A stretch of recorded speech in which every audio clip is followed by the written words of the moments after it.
Shalom, shalom, shalom, haleluya, haleluya, selamat pagi.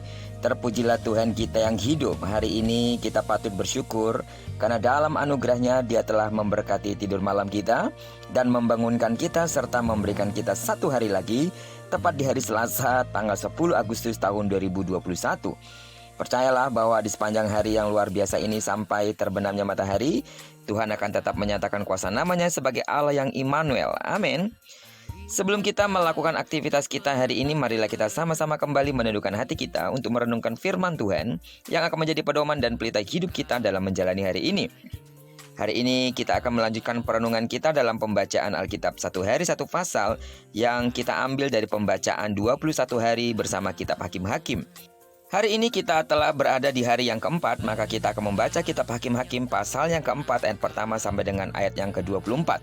Doa saya pembacaan Alkitab ini akan membuat saudara semakin mengenal Allah secara pribadi dengan benar. Amin. Baiklah, sebagai pengantar renungan kita hari ini, saya akan coba bacakan untuk kita ayat yang keempat sampai dengan ayatnya yang kelima. Pada waktu itu Deborah, seorang nabiah istri Lapidot, memerintah sebagai hakim atas orang Israel.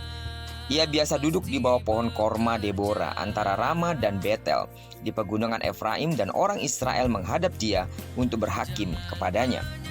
Deborah adalah hakim keempat dan satu-satunya hakim perempuan.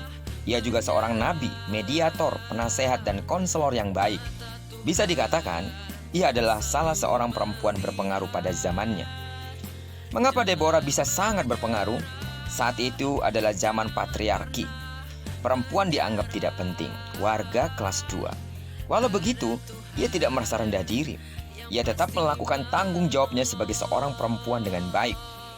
Ia melaksanakan perannya sebagai seorang istri dalam menjalankan tugasnya sebagai seorang hakim dan juga sebagai seorang nabi. Ia tidak menonjolkan diri. Deborah tidak haus kekuasaan, sekalipun ia berpeluang mengambil alih kepemimpinan dari Barak. Ia juga tidak haus pujian, walaupun ia berhasil menjadi motivator Barak dan orang Israel untuk maju mengalahkan musuh. Sebaliknya, dengan rendah hati Deborah menerima tanggung jawabnya untuk melakukan kehendak Tuhan. Ia mengembalikan segala pujian kepada Tuhan sang empunya pelayanan itu. Sidang jemaat Tuhan yang saya kasih dalam nama Tuhan Yesus, bagaimana dengan kehidupan pribadi dan pelayanan kita? Mungkin kita berkecil hati karena merasa tidak dianggap atau diremehkan dalam melaksanakan tanggung jawab yang dipercayakan. Di sisi lain, kita juga bisa menjadi sombong ketika Tuhan mempercayakan banyak tanggung jawab. Kita menjadi arogan karena merasa sebagai orang penting. Kedua sikap itu adalah keliru, bukan? Oleh karena itu, marilah kita belajar rendah hati seperti Deborah. Dengan penuh keberanian, ia menerima tugas yang Tuhan berikan. Apapun tanggung jawab yang Tuhan percayakan, baik pekerjaan, rumah tangga, studi, dan pelayanan, mari kita lakukan dengan sungguh-sungguh dengan mengandalkan Tuhan.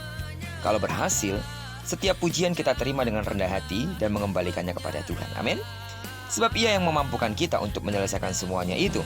Tanggung jawab sebagai seorang suami, tanggung jawab sebagai seorang istri, tanggung jawab sebagai seorang anak, tanggung jawab sebagai seorang mantu, tanggung jawab sebagai seorang mertua. Itu keberhasilannya sungguh berasal dari Tuhan. Peran diri dalam keluarga, peran diri dalam gereja, peran diri dalam masyarakat perlu kita sadari. Semuanya itu adalah sebuah kepercayaan yang Tuhan berikan. Tanggapi dengan penuh dengan rendah hati. Kalaupun kita berhasil, itu keberhasilan hanya karena Tuhan yang memberikannya kepada kita. Berhasil menjadi suami, berhasil menjadi istri, berhasil menjadi orang tua, dan berhasil menjadi mertua, berhasil menjadi anak mantu. Itu semuanya karena Tuhan yang memampukan kita untuk melewati setiap proses dalam hidup kita. Tidak ada yang perlu disombongkan dari dalam hidup ini, karena semuanya bersumber dari Allah saja. Jadilah menjadi orang Kristen yang sungguh-sungguh rendah hati menerima setiap tugas yang diberikan kepada kita. Jadilah seorang Kristen yang sungguh-sungguh dengan rendah hati melakukan semua pekerjaan dengan penuh tanggung jawab dan percaya semuanya berasal dari Allah dan hanya untuk Allah sajalah kemuliaan saat kita mendapatkan pujian. Diberkatilah kita semua. Firman-Nya kiranya digenapi dalam hidup kita yang berjanji bahwa apa yang dikerjakan tangan kanan dan tangan kiri kita dibuatnya berhasil. Kemanapun kaki kanan kaki kiri kita melangkah, di sana kemuliaan Tuhan akan dinyatakan, dan jadilah itu atas hidup kita. Dan diberkatilah kita bersama dengan orang-orang yang kita kasihi, serta diberkati kita bersama dengan orang-orang yang kita cintai dimanapun mereka berada. Terpujilah nama Tuhan. Shalom.